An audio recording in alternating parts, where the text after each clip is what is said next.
So hello dear all, welcome back. This one is very important. अब देखो ये क्या बोलता है क्वेश्चन में, उसके अकॉर्डिंगली ही we will solve this question. ठीक है, चलिए.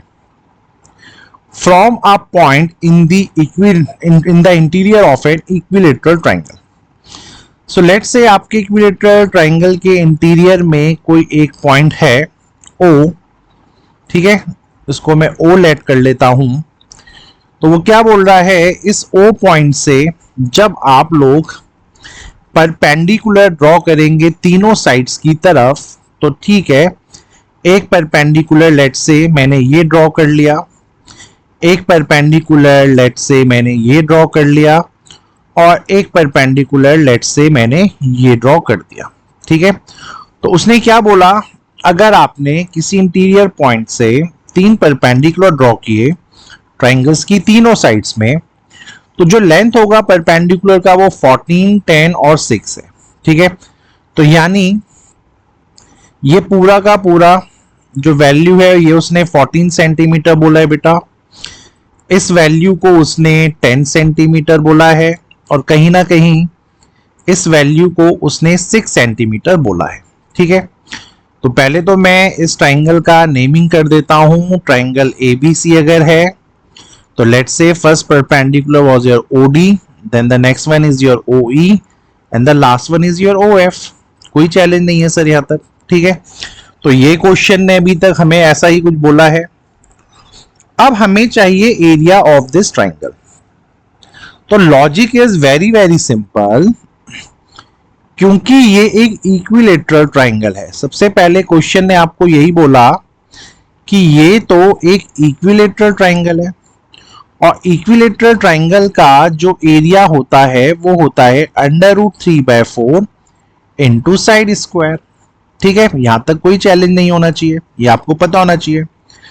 तो सबसे पहले मैंने क्या किया, मैंने यहां इस क्वेश्चन में अपनी साइड्स को एज्यूम कर लिया, लेट्स से A. तो सारी की सारी साइड्स को मैंने अगर A एज्यूम कर लिया, तो अब यहां पे क्या होगा, फॉर्मूले के हिसाब से ही अगर ये सारी A साइड है, तो अब मुझे आंसर चाहिए √3/4 इंटू साइड अगर A है तो अब A स्क्वायर का आंसर चाहिए. यहां तक तो कोई चैलेंज नहीं होना चाहिए किसी भी स्टूडेंट को. ठीक है, चलिए सर, ये तो था पहला पार्ट. अब प्रॉब्लम ये है कि इन साइड्स को निकाला कैसे जाएगा.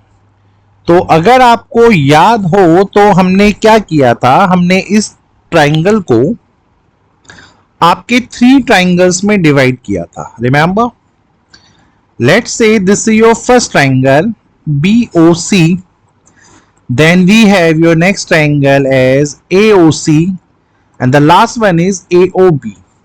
तो हमने क्या बोला था उस टाइम पे, इफ यू रिमेंबर, कि सर जो एरिया ऑफ ट्राइंगल ABC होगा उसका आंसर, तो अगर मैं इन तीनों ट्राइंगल्स का एरिया इंडिविजुअली निकालूं एनी हाउ तब भी आ जाएगा.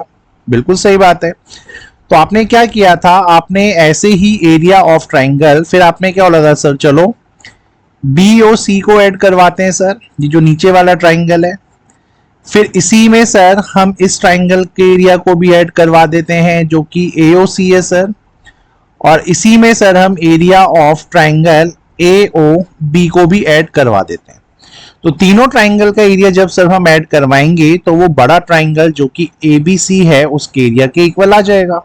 यहां तक कोई चैलेंज नहीं है.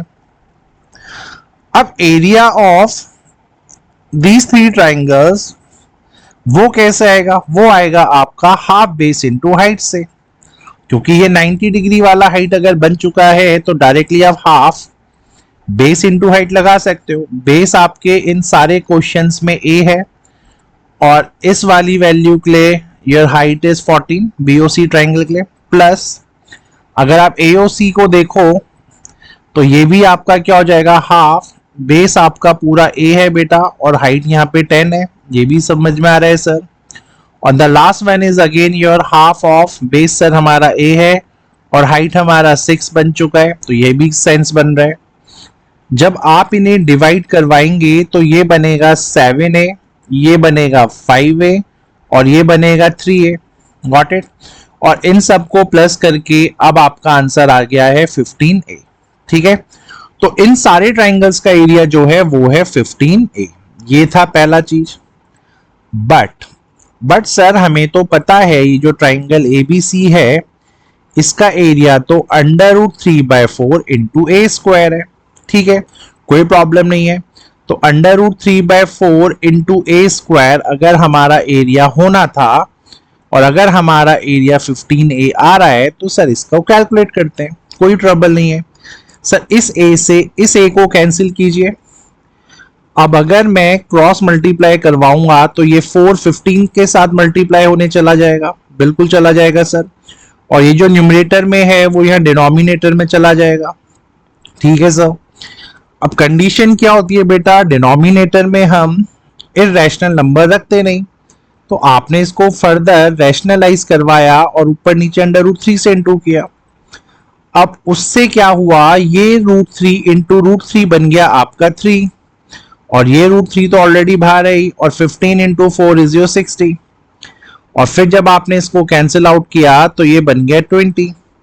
तो कहीं ना कहीं सर ए का जो वैल्यू है, यानी ये जो ए का वैल्यू मेरे पास आया है वो आया है 20√3।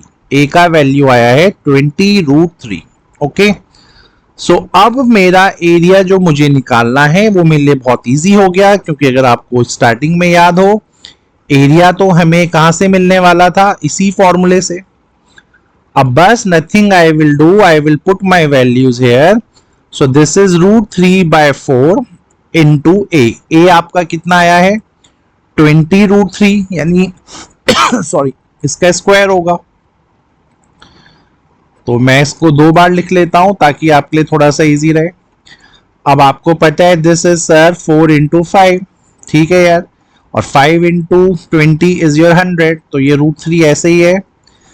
और √3 और √3 चलो आपको पता है यार, दिस इज 100 इंटू, और अब √3 इंटू √3 बन जाएगा आपका 3।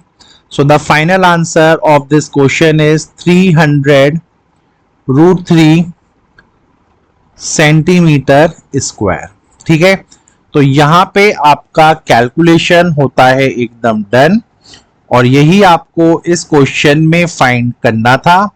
सो होपफुली इस क्वेश्चन को समझने में अब तो कोई प्रॉब्लम नहीं हुआ होगा, बिकॉज सेकेंड टाइम हम ये क्वेश्चन कर रहे हैं आपका।